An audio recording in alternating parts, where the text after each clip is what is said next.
The Oklahoma Sooners got to get ready for another big-time matchup against the Tennessee Volunteers, and they're going to have to do it potentially without one of their big-time starters on defense. We'll discuss coming up next here on Locked On Sooners.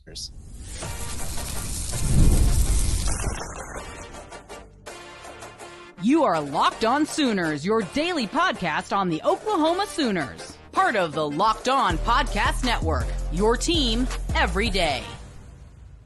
Once again, thanks for making Locked On Sooners your first listen every single day. Shout out to all the everydayers out there. Tune in and subscribe to the show wherever you get your podcasts. We're part of the Locked On Podcast Network, your team every day. One of the major injury notes coming out of Oklahoma's game against Ole Miss was that of Kobie McKinzie. Suffered a groin strain early in that one and missed, 75% or more of the game. Owen Heinecke came in and played really, really well in his stead, but with as much as Oklahoma was on the field and will potentially have to be on the field this week against Tennessee, you really hope that Kobie is able to get back.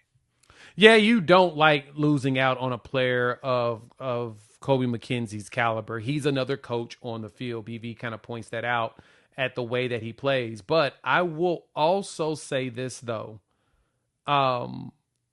If you don't have Kobie playing, I think I've got an idea of someone that could, do an okay job of handling their responsibilities. Play Kendall Daniels out there with Reggie Powers III. Give RP3 the Cheetah role. Put Kendall Daniels out there at the wheel, at the mic. You can put him at the mic. Kip can play the wheel, or you can switch them out, because Kendall Daniels played pretty well out there in that box and at the slot. He knew what was kind of in a way coming. Like, my favorite thing was what was it called though? It was the Michael Myers play, where he basically stood there like Michael Myers, watched the play, just stood straight up, turned, and just stood there. And he's like, what the heck is he doing? Then he beelined it right there to the screen and leveled the dude and gave him a choke slam. One of my favorite plays, and it's funny, one of the guys over at Championship Standard said that's literally the call in the playbook is like Myers. It is just stand there, don't move, and then go right at the guy. Yeah. It was a beautiful play. It warms my heart every time I see it. I've just replayed it in my head like 40 times. I've actually watched the video from the highlights over and over because it was just great. So to me, John, I would like to see Kendall Daniels playing a lot more. He plays a lot of snaps as it is, but play him a lot with, because I think in this game he played 60 snaps. Play him more with Reggie Powers III. He played 34 snaps, but I would like to see him out there a little bit more. And I think he'll do better with his tackling when the rain's not coming down. Yeah, part of me is just like, Owen Heinecke played so well in this one. True. Especially in the second half, he just came out like a man on fire. He was just everywhere early in that first half or early in the second half, batting down passes, creating pressure, getting tackles. The dude played really, really well, but you still need depth. You still need middle linebacker depth. I don't really want to move Kendall Daniels off of his spot because he's playing so well. You know what I mean? Like, he's really on a roll and he's been one of Oklahoma's best defensive players. Continue to just lock in with him there. Now, if you want to go with some double Cheetah looks and have Kip Lewis kind of as the middle linebacker, so to speak, then I'm for that. I don't necessarily want to put Kendall Daniels on the inside where now he's having to take on guards as the run, in the run defense, or he's having to, work through the traffic in the middle of the field. It's a little bit different ball game than playing one side of the field as a slot linebacker or a slot safety sort of a thing, in my opinion. But he's so athletic, and when he's on, he's really hard to stop. So I wouldn't be against some experimentation there, right? Letting him play some rotational snaps there with Owen Heinecke. Or, hey, listen, we saw some James Nesta, back against South Carolina when they were on the goal line, and I want to say it was the Marcus Strong safety. James Nesta was up there too, up in the A gap. Maybe we see a little bit more James Nesta if Kobie McKinzie's not available to play, or your guy, Marcus James. Like, are we going to see a little bit more Marcus James this week? I don't know.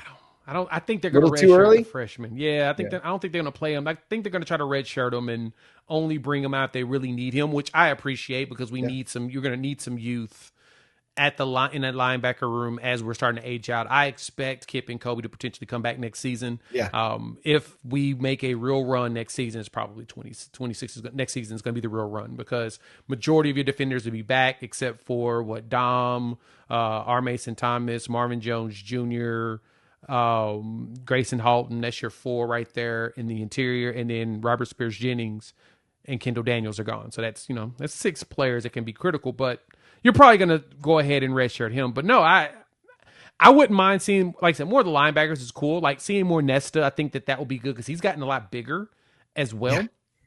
I'm really surprised that he's not going to be out there throwing pitches. Yeah, I don't think he's a baseball player anymore. It doesn't feel like it. He may be just getting yoked up so he can really just start chunking the ball harder. But yeah, he's a big boy. Like he's gotten huge. But I digress on that. Sounds even weird. We probably should pause on that portion of it. But my point is that I do want to see more Kendall with Kendall Daniels with more Reggie Powers. And I say that because in this game against Tennessee, they're going to probably spread us out like crazy. Mm-hmm. And I think it's going to make more sense having more of a faster guy, more versatile guy there at Cheetah, which in a way could end up alienating Kendall Daniels for being into play unless he's out there like I'm trying to think unless he's chasing a tight end. Mm-hmm. It's kind of what I'm thinking. So with that being said, I'm kind of here for more Kendall Daniels, but we'll see. Reggie Powers probably needs to play more anyway because of the way that Tennessee likes to play ball. They throw a lot of receivers out there. So that's kind of where I'm going. I know I'm all over the place, but that's where I'm going with this. Yeah. Well, and they want to play sideline to sideline a little bit too. They want to work the sidelines and then work down the field. And it's going to be a tough challenge again for Oklahoma's defense. But I think what we've seen is they've got the dudes to be able to match up. It's just staying locked in and keyed in on their responsibilities and they're contained. I don't see Joey Aguilar running away from them like Trinidad Chambliss did. Now, I said that about the difference between Lenoris and Trinidad Chambliss. I didn't think, but they just weren't able to get their hands on him. It wasn't like he was breaking tackles. They just couldn't get their hands on him because he was so quick. He just got away from him. So, famous last words here. I don't think that Joey Aguilar is able to run the same way that Trinidad Chambliss is. It's going to be interesting to see also on the injury front what happens with Derek Simmons this week. He missed last week due to a concussion. What's his availability going to be like? We'll see when we get the first availability report Wednesday night. But I'm kind of for Ryan Fodje continuing to get a lot of looks because he played pretty well out there at right tackle in his first start. He did. So when you look at that, we don't know what Simmons is going to look like, which we'll find out here on the first injury report on Wednesday night. That's probably when it's going to matter the most. But the way he played, and honestly, the way EPL played, that's 3 dudes that you recruited that you probably should go ahead and start playing going forward. Yeah. It's going to be interesting against Tennessee because Tennessee's defense isn't that good. Like they're at the bottom of the SEC, and it's no shade to them. It's just the numbers show that. I mean, they're everything in their success rate, everything in their rating, and the previews, ESPN's previews on them and everything. The numbers just don't look very good for them defensively. And Kentucky was out there cooking. So, but Coder Bowley is also not afraid to throw the ball. So that's also another thing that you got to keep in mind. He will chunk that thing. He don't care. You can tell that he's very naive about playing quarterback. He's just out there. He's like, hey, they told me to throw it. I'm just going to throw it and see what happens. And I'm just trying to figure out why the heck we can't find somebody like that. Like why we haven't figured that part out yet, but I digress. Those 2 at your tackles, your 2 true freshmen, and then you add in EPL. You saw some meanness. You saw some good running. That run that Xavier Robinson, I've been rewatching that. I think it was Cole Kublik. He actually posted it on his socials. He was showing is either Cole or Alex King from the Championship Standard. Can't remember which one. But they posted him. They posted the block that EPO did. He went in.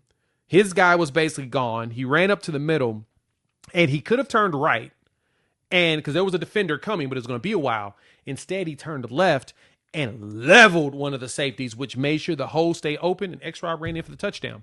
Mm-hmm. That's some of the stuff that you need from him to do on a consistent basis, right? And I think that was one of the things he kind of struggled at, was just making sure he picked the right spots to go to, besides the fact that he's super mean. Well, you got meanness in the run game, John. Yeah. This is what we wanted. Keep running. Yeah, and I listen, I totally respect a guy like Gabe Eichert and his ability to evaluate offensive line talent and technique and all that stuff, and talks about how a guy like EPL needs to be more fundamentally sound to be more successful at this level. At the same time, give me a dude that plays with his effort and his nastiness and let him continue to work on his technique. Give him film to be able to get better with his technique. The only way you can get better is if you play. So just keep playing him. And listen, I don't want to look too far ahead. I don't want to get to the 2026 because we still have a lot to play for in 2025. But you mentioned it.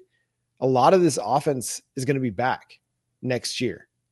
So you're going to have a lot of continuity on both sides of the ball. And if 3 of your 5 offensive linemen are starting the rest of the season, that sets you up very well for next year. It does. Another thing that might set you up pretty well for next year, you got a 2026 wide receiver flip, and this dude, he can go. Let's discuss coming up next here on Locked On Sooners.